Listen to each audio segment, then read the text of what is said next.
Les habitants d'Idleb, dernière enclave tenue par l'opposition à Bachar al-Assad, célèbrent le 11e anniversaire de la révolution. Mais cette année, un autre pays est à l'honneur, l'Ukraine. Là-bas, comme en Syrie depuis 2015, les villes sont détruites à l'artillerie lourde par l'armée russe.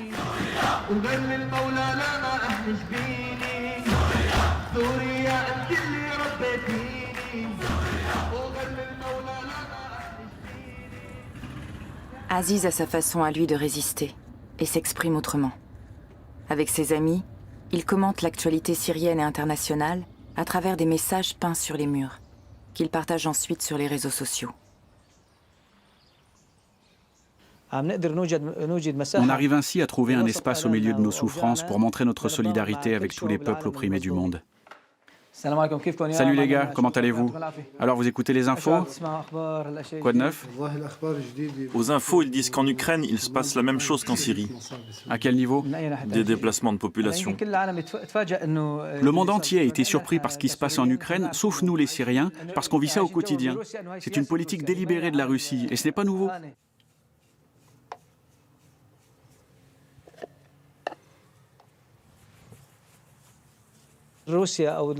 La Russie et les régimes oppresseurs nous ont toujours traités de terroristes pour justifier leurs crimes envers nous et pour empêcher les Européens de nous soutenir.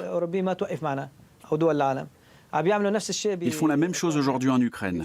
Ils les traitent de nazis pour diaboliser leur image et pour décourager d'autres pays de les soutenir.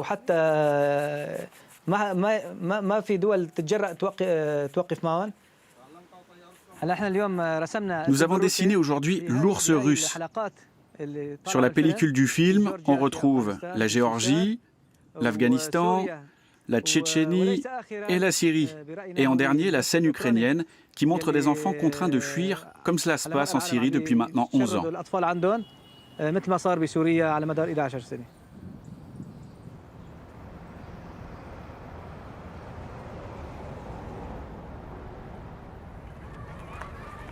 Descendez vers moi. Allez, en haut. Sur le côté.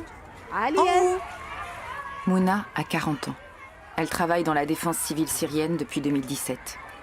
Sa mission du jour, la prévention face aux risques liés aux mines antipersonnelles, larguées massivement par l'aviation russe en Syrie. Ces bombes à sous-munitions sont aujourd'hui également employées en Ukraine. La Russie, alliée de Bachar al-Assad, teste en Syrie depuis 2015 toutes sortes d'armes prohibées par les conventions internationales qui ont tué déjà plus de 23 000 civils. Vous êtes vraiment forts. Bravo, vous êtes des champions, mes chéris. Nous allons vous parler d'un sujet sensible. Si on trouve un objet au sol, quelque chose d'étrange qu'on ne connaît pas, peut-on le ramasser avec nos mains? Exact. Applaudissez-le. Alors, qui doit-on prévenir dans ce cas? Oui.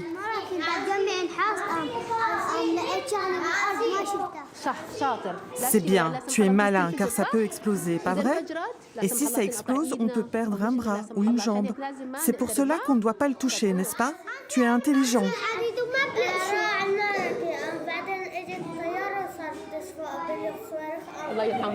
Qu'il repose en paix. Qu'il repose en paix, mon chéri. Bye.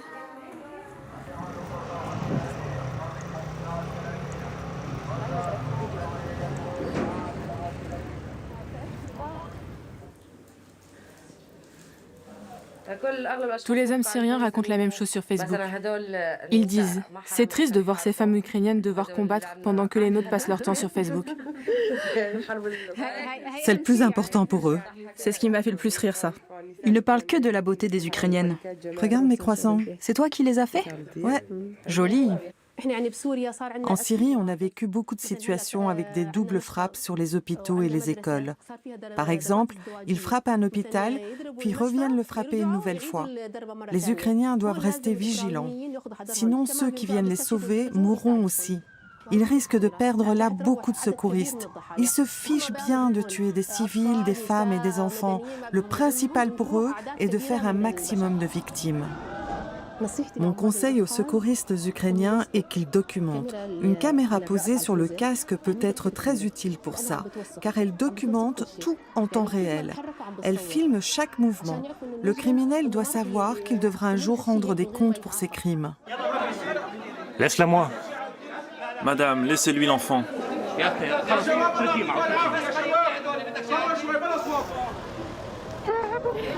Mon chéri, va mon chéri, pars, mon chéri.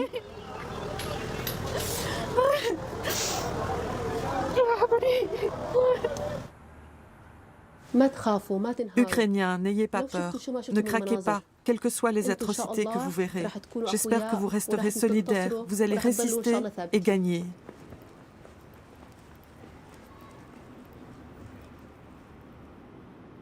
Un conseil que Mouna se donne également à elle-même. Elle est confrontée tous les jours au corps des civils broyés par la guerre.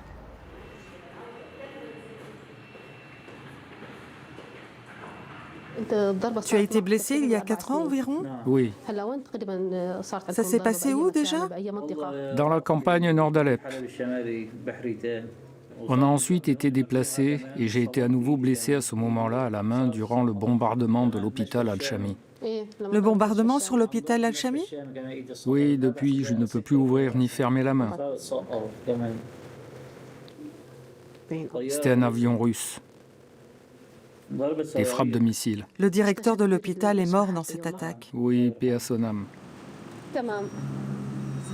Attention, attention. Voilà, comme ça, c'est bien.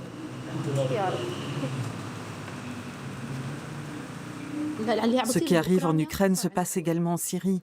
Des bombardements, les gens qui fuient, les gens qui perdent tout et meurent. Ce qui se passe en Ukraine a réouvert nos blessures. C'est comme si on revivait la première page de notre histoire.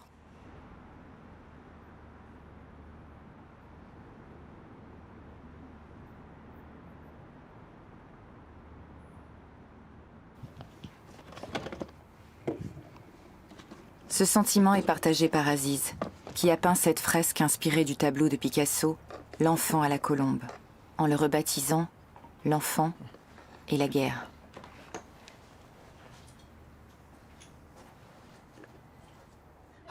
Qui sait où se trouve cette jeune fille? Qui sait où elle est?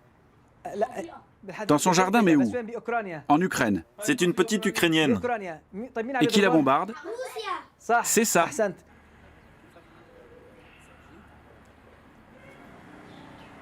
Aziz sait que le sort de son pays dépend aussi de l'issue de la guerre en Ukraine.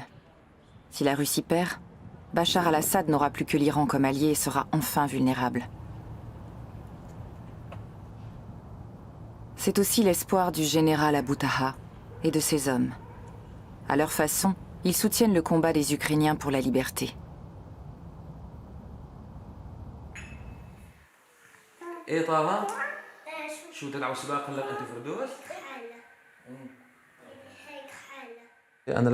Quand j'étais général dans l'armée du régime, je ne voulais pas tuer des civils.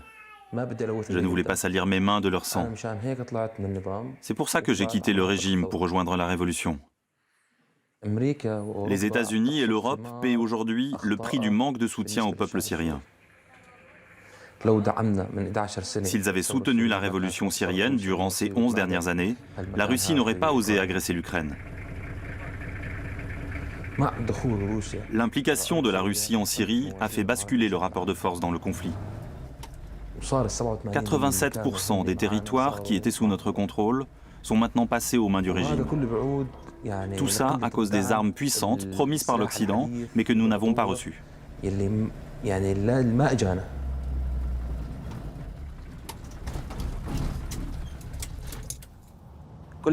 Nous suivons tous les informations sur la guerre en Ukraine. La guerre peut se transformer en conflit généralisé et devenir une troisième guerre mondiale. Nous devons nous tenir auprès des peuples opprimés en Ukraine ou ailleurs. Nous devons leur apporter notre soutien, que ce soit avec des armes, des forces armées ou par des mots, à tous les niveaux. Ce n'est pas parce qu'on est musulman qu'on ne doit soutenir que les musulmans. On est avec des gens de toutes les confessions. On est avec l'humain partout dans le monde. J'appelle les révolutionnaires ukrainiens à poursuivre leur combat contre les Russes et à ne pas compter sur les négociations ou les pourparlers, car cet ennemi ne tient pas parole. Il a fini par nous regrouper ici, dans une vie qui ressemble à la mort.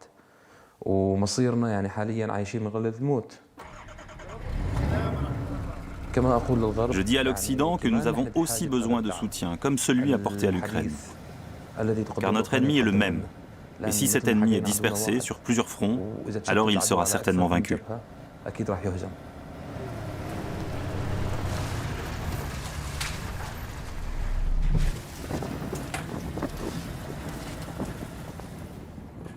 Les forces du régime épaulées par la Russie ne sont qu'à quelques encablures de cette ligne de front. Mais faute d'armes puissantes, impossible pour les combattants de tenter une attaque pour reprendre des territoires. Ils sont contraints d'adopter des positions uniquement défensives.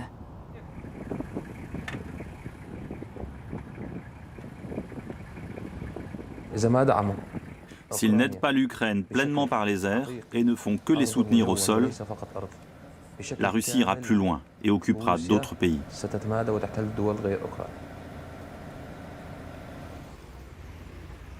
Aujourd'hui, un Syrien sur deux est déplacé par les combats. Près de 6 millions d'entre eux ont quitté le pays.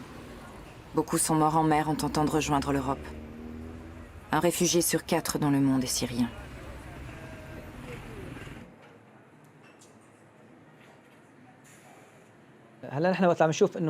Quand on voit que les frontières européennes autour de l'Ukraine s'ouvrent aux réfugiés, cela nous rend heureux, car ces civils échappent à la mort. Mais j'aurais aimé que les portes du monde ne se soient pas fermées face aux réfugiés syriens. Des déplacements comme chez nous. Oui, exactement les mêmes scènes que chez nous. Tu crois voir des villes syriennes comme Marat, Khan Sheikhoun ou la campagne de Hama. Regarde, là il dit vouloir évacuer les civils. Mais au lieu de chercher à évacuer les civils, pourquoi ne fais-tu pas cesser ces destructions? Tous les Syriens sont conscients que ce qui se joue aujourd'hui en Ukraine aura des conséquences chez eux et au-delà.